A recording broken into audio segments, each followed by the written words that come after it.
علينا الصيام.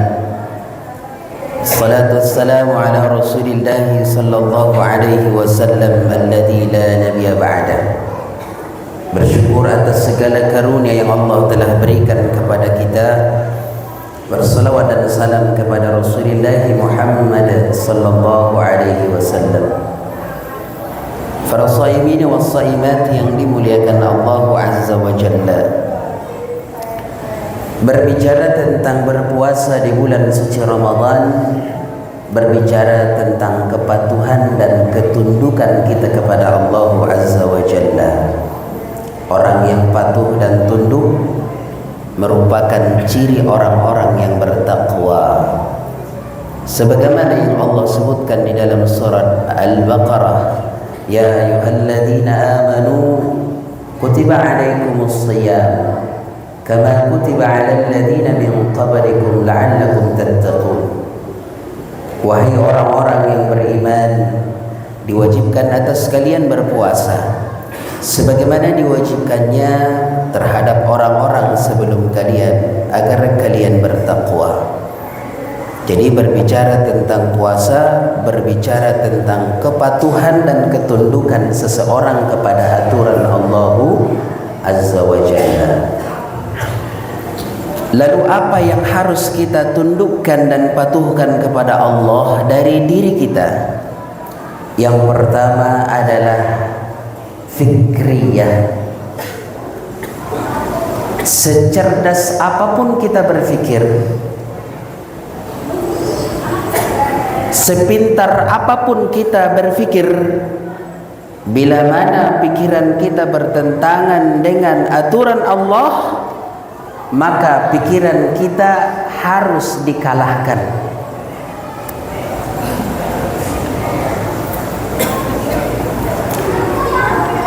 Kalau kita berpikir kaum muslimin yang dimuliakan Allah tentang hukum syariat Islam, kalau tidak ada kepatuhan dan ketundukan kita di dalamnya, maka kita selalu berada di dalam pembangkangan dalam syariat.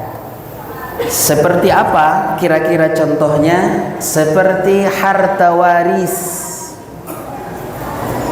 Harta waris itu kalau bagian laki-laki mendapatkan 2, untuk wanita satu.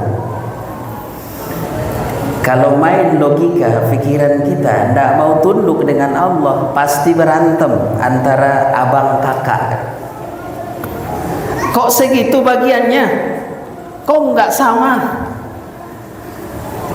Karena ada kepatuhan dan ketundukan kita kepada Allah, maka apapun yang terjadi di dalam keluarga, maka itu yang harus dilakukan, yaitu mendirikan hudud Allah, mendirikan undang-undang Allah, syariat Allah dalam kehidupan.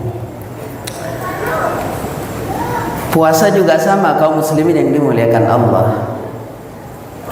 Kalau secara logika, manusia itu harus makan dalam sehari itu. Ya. Indonesia biasanya sarapan pagi dulu. Ntar siangan makan siang, sorean makan sore. Dan itu sudah terpola dalam kehidupan kita. Tiba-tiba datang bulan suci Ramadan, main logika. Sepertinya bulan suci Ramadan ini adalah bulan menyiksa, bulan penyiksaan, karena tidak sesuai dengan konteks pikiran kita. Karena manusia itu butuh makan dalam sehari.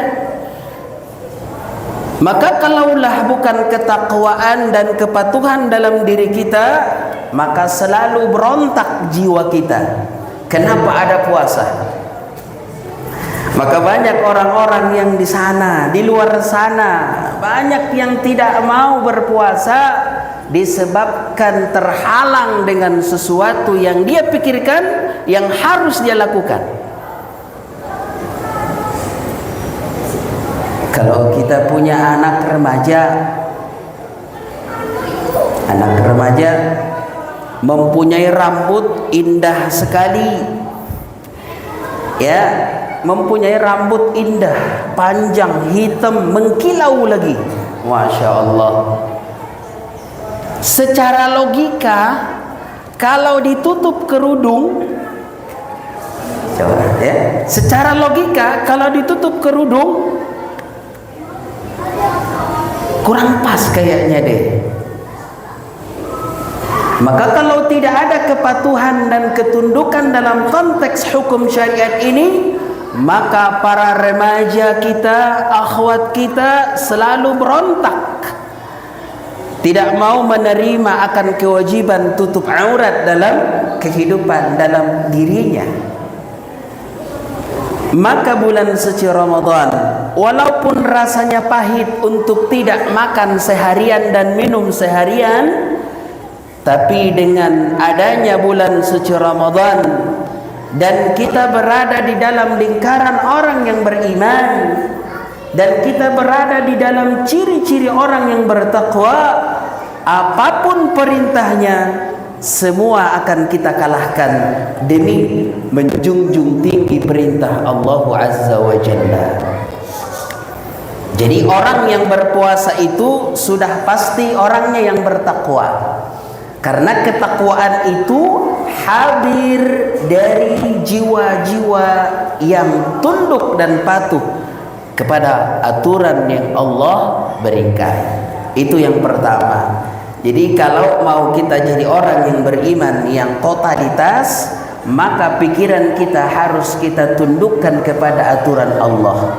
Terima dan tidak terima, masuk pikiran atau tidak masuk pikiran, logik atau tidak logik, berhubungan dengan syariat Allah, maka pikiran kita harus dikalahkan. Tidak boleh membangkang dalam Islam. Yang kedua, kaum muslimin yang dimuliakan Allah, yang harus kita tundukkan adalah hawa nafsu kita dalam berpuasa. Tempe itu halal.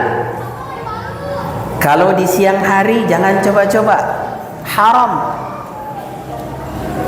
Ya. Sahur tadi pagi itu makan tempe, masih sisa di siang hari, satu potong lagi tempe, sayang, udah ngiler. Tapi karena kepatuhan, ketundukan jiwa kita melalui hawa nafsu dan keinginan kita, maka tempe yang ada di situ tidak kita sentuh. Bapak kaum muslimin as-saimin was-saimat yang dimuliakan Allah. Jadi berbagai kepatuhan dan ketundukan ini Allah Subhanahu wa taala berfirman di dalam surat Ali Al-Baqarah, wa iyaya fattaqun, dan hanya kepadakulah kalian tunduk dan patuh, dan hanya kepadakulah kalian bertakwa. Maka di dalam kita berpuasa kaum muslimin yang dimuliakan Allah, banyak hal-hal yang berhubungan dengan puasa yang perlu kita waspadai. Apalagi yang membatalkan puasa, otomatis mesti harus kita waspadai dengan sepenuhnya. Dan hal-hal yang merusak ibadah puasa. Dan ini merupakan satu kepatuhan yang harus kita tahu, sehingga dalam pelaksanaan ibadah puasa kita termasuk orang-orang yang bertakwa. Banyak hal yang membatalkan puasa, dan banyak hal pula yang menggugurkan nilai ibadah puasa. Melakukan hal-hal seperti mencicipi makanan. Di dalam fiqh, para ulama sepakat bahwa mencicipi makanan dalam bulan suci Ramadan maka hukumnya makruh bagi yang tidak berkepentingan perlu banget untuk mencicipinya. Kalau cuman sebatas mengetahui saja mungkin tidak usah, karena para ulama mengatakan ketika mencicipi makanan dikhawatirkan zat-zat yang ada dalam lidah masuk ke dalam kerongkongan sehingga masuk ke dalam perut dan bisa membatalkan puasa. Maka bagi mereka-mereka yang mesti harus mencicipi makanan seperti tukang masak dalam sebuah restoran yang berhubungan dengan profesi, kalau ndak enak nu makanan bisa dipecat nih orang ya. Nah, kalau rasanya nggak pas maka orang ini bisa dipecat dari perusahaan dan timbal memudaratkan. Maka para ulama berpendapat kalau ini adalah dibolehkan dan mubah hukumnya. Barangkali itu semoga apa yang telah ditetapkan dalam ketentuan berpuasa yang bisa membatalkan puasa kita, yang bisa memakruhkan puasa kita dengan sebab tingkah laku kita dalam perbuatan sehari-hari, maka mohon kita jaga sebagai kepatuhan dan ketundukan kita kepada aturan Allah Subhanahu wa taala. Dengan puasa ini bisa mengantarkan kita menjadi orang-orang yang bertakwa. Dengan sebab bertakwa kita sudah dicatat sebagai orang yang beriman di sisi Allah Azza wa Jalla. Demikian dari saya, semoga bermanfaat. Billahi taufiq wal hidayah wa ridha wal inayah. Assalamualaikum warahmatullahi wabarakatuh.